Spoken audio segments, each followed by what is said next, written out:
Andhra Pradesh budget సమావేశాలకు ముహూర్తం ఖరారైంది. ఈ నెల 24వ తేదీ నుంచి ఏపీ శాసనసభ సమావేశాలు ప్రారంభం కానున్నాయి. మొత్తంగా 3 వారాల పాటు సమావేశాలు నిర్వహించే ఆలోచనలో ఎన్డీఏ ప్రభుత్వం ఉన్నట్లు తెలుస్తోంది. శాసనసభ సమావేశాల్లో భాగంగా మొదటి రోజు బీఏసీ సమావేశం తర్వాత సభను ఎన్ని రోజులు జరపాలి అన్న అంశంపై ఓ నిర్ణయానికి రానున్నారు శాసనసభ స్పీకర్ చింతకాయల అన్నయ్య పాత్రుడు. ఈ నెల 28న లేదంటే మార్చి 3న 2025-26 సంవత్సరానికి సంబంధించి ఆంధ్రప్రదేశ్ బడ్జెట్ను అసెంబ్లీలో ప్రవేశపెట్టే అవకాశం ఉందన్న ప్రచారం జరుగుతోంది.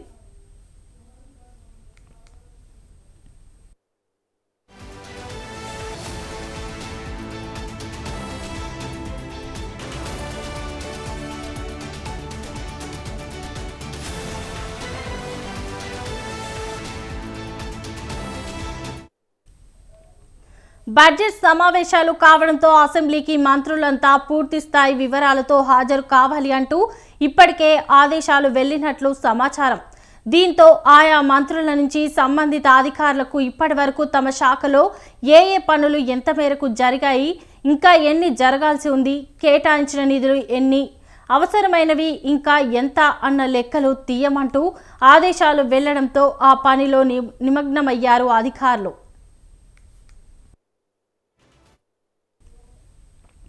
ఇప్పటికే కేంద్రం 2025-26 సంవత్సరానికి సంబంధించిన బడ్జెట్ను పార్లమెంట్లో ప్రవేశపెట్టింది. అందులో రాష్ట్ర ప్రభుత్వానికి ఏ ప్రయోజనాలు లభించాయి, ఎంత మేర నిధులు ఏ పథకాల కింద వచ్చే అవకాశం ఉంది, ప్రాజెక్టులకు ఎంత మేరకు కేటాయింపులు వచ్చాయి అన్న దానిపై ఇప్పటికే కొంత క్లారిటీ వచ్చింది. పూర్తి వివరాలను పంపాల్సిందిగా సీఎంఓ నుంచి ఆదేశాలు ఆయా శాఖలకు వెళ్లడంతో ఇప్పటికే ఆ దిశగా కసరత్తు దాదాపు పూర్తి చేశారు అధికారులు. ఫలితంగా బడ్జెట్ రూపకల్పనపై దృష్టి సారించింది కూటమి ప్రభుత్వం. వాస్తవానికి ఆంధ్రప్రదేశ్లో కూటమి ప్రభుత్వం ఏర్పాటయ్యాక పూర్తి స్థాయి బడ్జెట్ ప్రవేశపెట్టలేకపోయింది. అప్పటి వరకు అధికారంలో ఉన్న గత వైసీపీ ప్రభుత్వం ఆర్థిక వ్యవస్థను అస్తవ్యస్తం చేసిందని ఆరోపించిన కూటమి నేతలు ఓటాన్ అకౌంట్ బడ్జెట్తోనే నెట్టుకు వచ్చారు.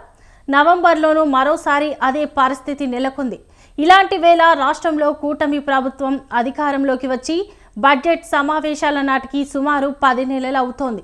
దీంతో తొలిసారిగా పూర్తి స్థాయి బడ్జెట్ను ప్రవేశపెట్టేందుకు సిద్ధమవుతోంది ఏపీ ప్రభుత్వం.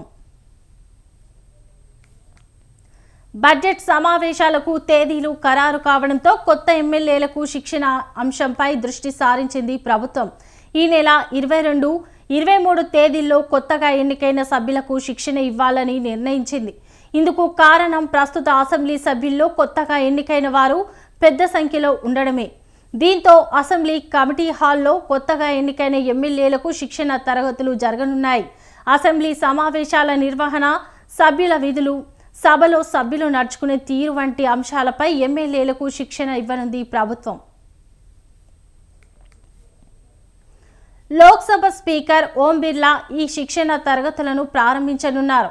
రెండో రోజు క్లాసులకు మాజీ ఉపరాష్ట్రపతి వెంకయ్య నాయుడు హాజరై సభ్యులకు విలువైన సూచనలు, సలహాలు ఇవ్వనున్నారు.